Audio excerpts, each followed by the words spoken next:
कुणाल जी, आपसे शुरुआत करेंगे। पहले बताइए कहां पर देख रहे हैं ट्रेड के मौके? जिस हिसाब से अभी मार्केट चल रहा है और जिस हिसाब से अभी मोमेंटम मार्केट में आ रही है, मेरा व्यू अभी फिलहाल कुछ चुनिंदा स्टॉक भी है, जिसमें सबसे पहला जो है इप्का लैब है। पहले भी हमने इप्का लैब के ऊपर कॉल दिया था। इस बार भी मेरा जो व्यू है इप्का लैब के ऊपर पॉजिटिव साइड का है, खरीदारी करके चलने की सलाह रहेगी। फिलहाल जो इप्का लैब ट्रेड कर रहा है तकरीबन तकरीबन 1360 के अराउंड ट्रेड कर रहा है। 1320 का ऑलरेडी हमें यहाँ पे ब्रेकआउट देखने को मिल चुका है। सो खरीदारी करके चले इप्का लैब प्रेजेंट लेवल पे। हम एसएल की बात कर लेते हैं। 1360 के अराउंड अभी इप्का लैब चल रहा है। आप 1360 पे ही आप खरीदारी करके चलने का है। 1300 का हम यहाँ पे एसएल लगाएंगे।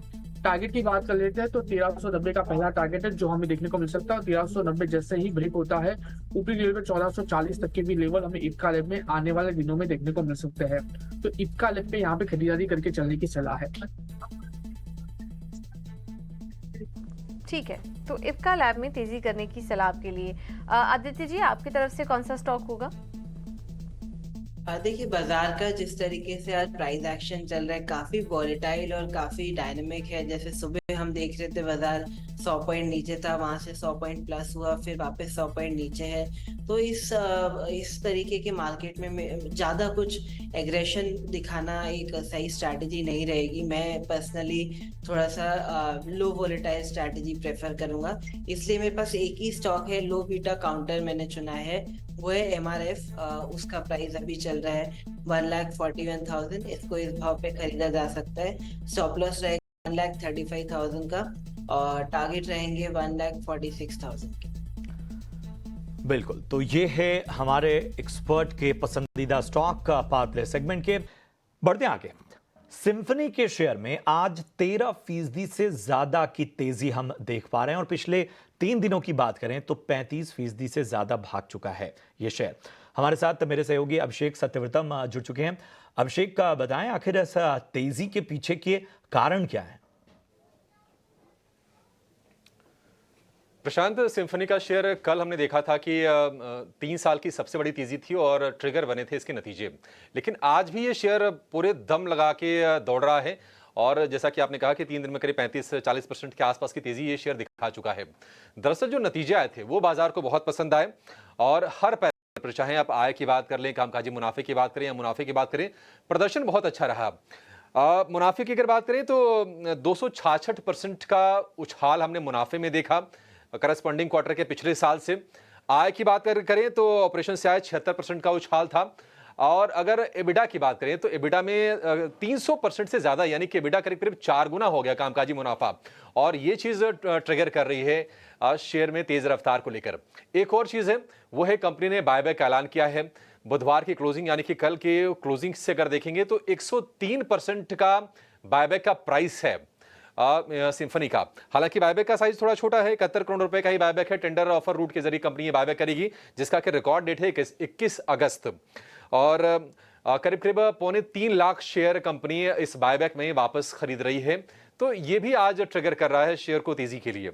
अगर हम शेयर की चाल की बात करें तो 3 दिन में करीब करीब 37%, महीने करीब ये शेयर हो गया है 1.5 गुना, यानी 50% चढ़ा है। 6 महीने में करीब 80% और साल भर की बात करें तो करीब करीब डबल हो गया है। 93% के आसपास का सॉलिड हमने उछाल सिम्फनी के शेयर में देखा है। अच्छा, सिम्फनी में ये दौड़ हो क्यों रही है? ऐसा तो है नहीं कि ये शेयर आज कल परसों में चलने लगा है। इसमें एक साल में जैसा कि 100% चला है, तो उसके पीछे की वजह यह है कि जो एयर कूलिंग सेगमेंट जो है उसकी कंपनी मार्केट लीडर है, 50% से ज्यादा का शेयर है। और ऐसा कहा जा रहा है, इंडस्ट्री के एक्सपर्ट्स भी ये कह रहे हैं कि जैसे जैसे आगे समय बीतेगा तो अनऑर्गेनाइज से ऑर्गेनाइज प्लेयर्स की तरफ रुख बढ़ेगा, क्योंकि एनर्जी एफिशिएंट कूलर से ये कंपनियां बनाती हैं और कहीं ना कहीं जो स्टार रेटिंग वाला जो मसला है ना, ये भी काम करता है। तो निश्चित तौर पर सिम्फनी को उसका फायदा मिलेगा। इसके अलावा अगर हम कंपनी के अंतर्राष्ट्रीय कारोबार की बात करें तो वहां से बिक्री जो आती है वो होती है 35 से 40% के आसपास की। तो ऐसा नहीं है कि अगर यहाँ पे थोड़ी स्लो डाउन होती है तो फिर बिक्री पूरी तरह से हिट हो जाएगी। ये एक चीज भी कंपनी के लिए पॉजिटिव है। लेकिन हाँ, ये जरूर है कि अब चूंकि साल भर में 100% और महीने भर में करीब करीब 50% ये शेयर भाग गया है, थोड़ा सा सतर्क आपको रखना चाहिए। सावधानी के रीजंस क्या है? वो ये है कि पिछले 1 महीने में 50% शेयर चला है। कल हमने देखा था कि 3 साल की सबसे बड़ी इंट्राडे तेजी हो गई थी, तो तेजी कल हुई थी, आज भी हो रही है। अब इस लेवल पर कितना रिस्क रिवॉर्ड आकर्षक है, ये अपने एक्सपर्ट से जरूर समझ लेंगे। लेकिन बायबैक का साइज छोटा है, उसको लेकर बहुत ज्यादा उत्साहित नहीं होना चाहिए। 70 करोड़ रुपए के आसपास का बायबैक का साइज है। और एक और चीज ये है कि मॉनसून सीजन देखिए अब खत्म होने के कगार पर ही, 1-2 महीने सीजन और ये चलेगा, उसके बाद तो सर्दियों का सीजन आ जाएगा, तो निश्चित तौर पर बिक्री थोड़ी थोड़ी प्रभावित जरूर होगी। वैल्यूएशन की बात करें तो वैल्यूएशन के फ्रंट पर भी चीजें आपको थोड़ी सी ना ध्यान में रखनी पड़ेगी। पी रेशियो है 56 का है, तो थोड़े से महंगे साइड पर वैल्यूएशन इसके स्ट्रेच हो गए हैं।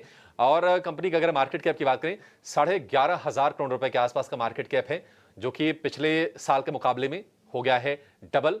लेकिन एक तगड़ा स्टॉक और अच्छे नतीजों के दम पर आज हम देख रहे हैं कि आज भी कल की तेजी को ये कंटिन्यू कर रहा है। शुक्रिया करेंगे अभिषेक, आपने बहुत ही विस्तार से और बेहतर तरीके से तमाम पहलुओं को जो है वो सिंफनी के इस तेजी के जो ट्रिगर्स हैं और उन सभी को हमारे सामने रखा, हमारे निवेशकों और दर्शकों के सामने रखा। कुणाल, मैं आपके पास आना चाहूँगा।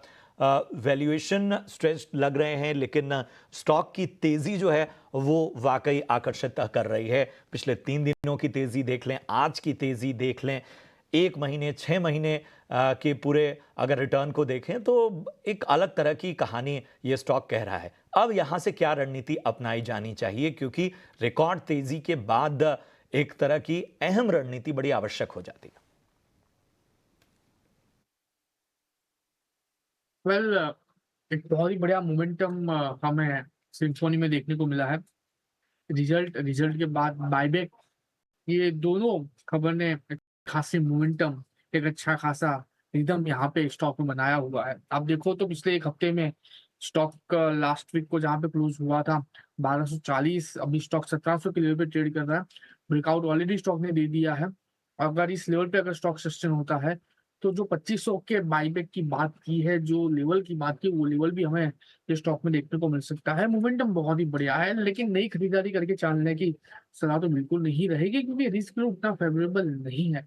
तो जिनके पास ऑलरेडी स्टॉक में पोजीशन है, उनके लिए ही सलाह रहेगी कि होल्ड करके चलिए। एक अच्छे खासे लेवल ऊपर में हमें 2000 से 2200 तक के देखने को मिल सकते हैं।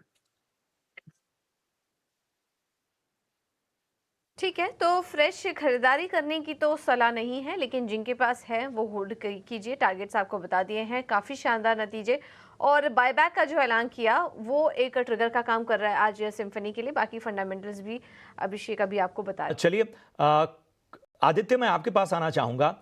खबर आपने भी सुनी और किस तरह से कवच को लेकर, रेल सुरक्षा को लेकर मंत्रालय जो है, रेलवे जो है वो किस तरह से प्रतिबद्ध है, उसका दायरा किस तरह से बढ़ाया जा रहा है। हम सभी जानते हैं 8000 से ज़्यादा स्टेशन देश में मौजूद हैं, उन सभी को इस सुरक्षा से आने वाले वक्त में कई चरणों में लैस किया जाएगा। उस लिहाज से ये जो इतना बड़ा टेंडर है, और ख़ासतौर पर BHEL और BEL, उसमें बहुत बड़े नाम हैं इस टेंडर की रेस में। बताइए क्या नज़रिया आपका बन रहा है? देखिए, बिल्कुल ये सारे इनिशिएटिव्स काफी पॉजिटिव है, और काफी सारी पॉजिटिव न्यूज आ भी रही है। जितने भी गवर्नमेंट कंपनीज है उसके लिए काफी पॉजिटिव न्यूज आ रही है। बट आज की अगर प्राइस एक्शन की बात करें, टेक्निकली बात करें, तो ज्यादा अभी इसमें वो डिस्काउंटिंग नहीं हुआ है, इसमें ज्यादा रिफ्लेक्ट नहीं हो रहा है अभी वो तेजी। तो टेक्निकली मैं कहूंगा कि एक बार ब्रेकआउट आ जाए, फिर इसकी साइड एक टेक्निकल स्ट्रैटेजी बनाए तो बेहतर रहेगा। जैसे BEL की बात करें तो अभी टेक्निकल ब्रेकआउट मुझे 320 के ऊपर दिख रहा है। एक बार 320 का लेवल ब्रेक होता है, फिर इधर पॉजिटिव नजरिया बनाए। अभी फिलहाल वो लेवल ब्रेक नहीं हुआ। और सिमिलरली मैं अगर भेल की बात करूं तो भेल भी बहुत टाइम से कंसोलिडेट कर रहा है। इसका टेक्निकल ब्रेकआउट 330 के ऊपर देखने को मिलेगा। एक बार वो ब्रेक होता है, फिर ये न्यूज को ज्यादा वेटेज देना चाहिए। अदरवाइज स्टॉक अभी टेक्निकली एक कंसोलिडेशन में है, इसलिए एक बाय ट्रिगर नहीं हुआ है अभी। बिल्कुल, तो ये है नजरिया भेल और भारत इलेक्ट्रॉनिक्स लिमिटेड पर आता हुआ।